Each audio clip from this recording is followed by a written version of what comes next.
الله ربنا هو الإله له من الأسماء ما اصطفى. یہ حدیث مسلسل بالاولیت سناتا ہوں.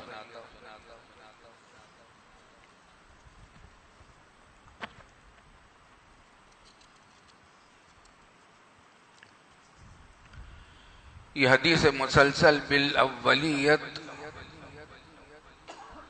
مجھے اللہ تعالیٰ کے فضل و کرم سے ملی ہے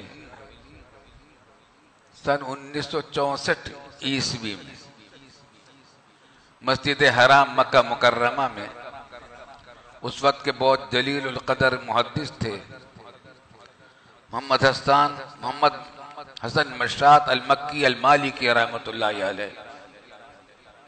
مسجد حرام میں درس حدیث دیتے تھے اور ان کا درس بہت معروف تھا، خاص طور سے مراکش، الجزائر، لیبیا اور آس پاس کے ان ممالک کے میں ان کے بہت زیادہ مریدین بھی تھے. فقہ مالکی کے پیروکار تھے، مقلد تھے. ان سے ہم نے مسجد حرام میں درخواست کی. پہلی ملاقات ہوئی یہ سن 64 کی بات ہے. ہم نے اپنے والد صاحب رحمۃ اللہ علیہ کے ساتھ یہ حج کیا تھا. میرا پہلا حج تھا، نوجوانی کا زمانہ تھا.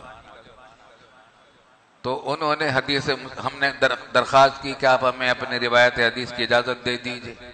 ہمیں تو معلوم بھی نہیں تھا کہ کوئی حدیث مسلسل بالاولیت بھی ہوتی ہے. تو انہوں نے فرمایا کہ حدیث مسلسل بالاولیت میں تم کو سناتا ہوں. اس کی روایت کی حدیث کی اجازت بھی دی.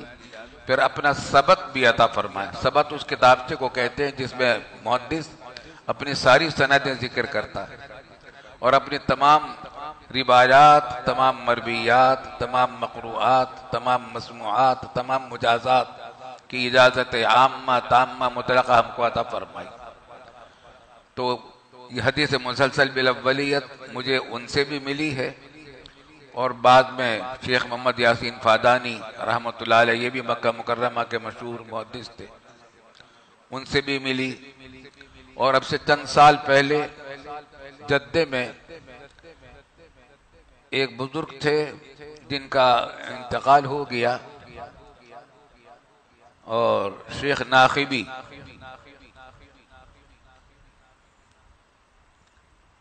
مجھے مکہ مکرمہ میں گیا ہوا تھا تو پتہ چلا کہ وہ جدے میں ہیں اور یمن کے مشہور عالم ہیں. میں حاضر ہوا جدہ، سفر کر کے پہنچا مکہ معظمہ سے، اپنے کچھ دوست احباب کے ذریعے سے وقت لیا. ان کی اس وقت مجھے عمر بتائی گئی تھی 120 سال.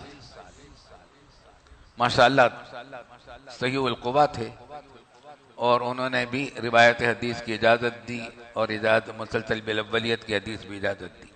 تو ان بزرگوں کے حوالے سے میں آپ کو حدیث مسلسل بالاولیت سناتا ہوں.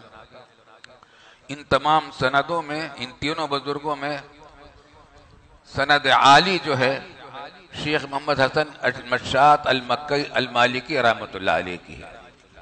ان کی سند سے یہ حدیث میں آپ کو سناؤں گا. حضرت سفیان بن عیینہ رحمۃ اللہ علیہ سے لے کر ہم تک یہ سند تسلسل کے ساتھ اولیت کے ساتھ آئی ہے، لیکن اور سفیان بن عیینہ کے بعد یہ تسلسل ختم ہو گیا اور وہ عمرو بن دینار سے روایت کرتے تھے. عن ابی قابوس مولا عبداللہ بن عمرو بن العاص عن عبداللہ بن عمرو رضی اللہ عنہما قال قال رسول اللہ صلی اللہ علیہ وسلم. اب یہ حدیث آ رہی ہے. فرمایا رسول اللہ صلی اللہ علیہ وسلم نے کہ الراحمون یرحمہم الرحمن تبارک و تعالی ارحموا من فی الارض یرحمکم من فی السماء اور یرحمکم من فی السماء. رفع کے ساتھ بھی اور جزم کے ساتھ بھی دونوں طریقے سے روایتیں آئی ہیں. ترجمہ یہ ہے کہ رحمت کرنے والے جو لوگ ہوتے ہیں ان کے اوپر رحمت کرتا ہے رحمان، اللہ رب العالمین تبارک و تعالی ارحموا من فی الارض، جو لوگ بھی زمین پر ہیں ان پر رحم کرو، جو کچھ بھی زمین پر ہیں ان پر رحم کرو۔ اس میں صرف یہ نہیں کہا کہ مسلمانوں پر رحم کرو، تمام انسانوں پر رحم کرو۔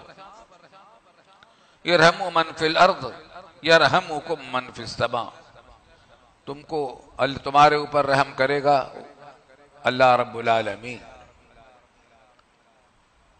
سب سے پہلا پیغام یہ ہے، الراحمون یرحمہم الرحمن تبارک و تعالی، ارحموا من فی الارض یرحمکم من فی السماء اور یرحمکم من فی السماء۔ اس سے ایک بات یہ بھی سامنے آتی ہے کہ محدثین جب سبق شروع کرتے ہیں تو سب سے پہلا پیغام ان کا کیا ہوتا ہے؟ رحمت کا پیغام ہوتا ہے۔ مدرسوں کا سب سے پہلا پیغام رحمت ہے۔ محدثین مدرسوں میں پڑھاتے ہیں، سب سے پہلا پیغام یہ دیتے ہیں کہ تم رحم کرو تمام بنی نوع انسان پر، تمام انسانوں پر، اور ان میں کافر بھی ہیں مسلمان بھی ہیں۔ کسی پر ظلم کرنے کی اجازت نہیں، کافروں پر بھی ظلم کرنے کی اجازت نہیں۔ جہاد اپنی جگہ پر ہے لیکن وہ ظلم نہیں۔ تو یہ بہت بڑا پیغام ہے، اللہ تعالی ہمیں اس پر عمل کرنے کی توفیق عطا فرمائے۔ میں اس کی روایت کی آپ کو اجازت دیتا ہوں اپنی سند کے ساتھ۔ میری سند مسلسل چھپی ہوئی ہے الفضل الربانی فی اسانید محمد رفیع العثمانی میں۔ یہ پرانا نسخہ ہے، جدید نسخے میں زیادہ تفصیلات ہیں۔ میسج ٹی وی کی نشریات دیکھنے کے لیے اپنے کیبل آپریٹر سے کہہ کر میسج ٹی وی کو اپنی کیبل پر چلوائیں یا satellite dish per tune in کریں۔ آپ کا اپنا میسج ٹی وی۔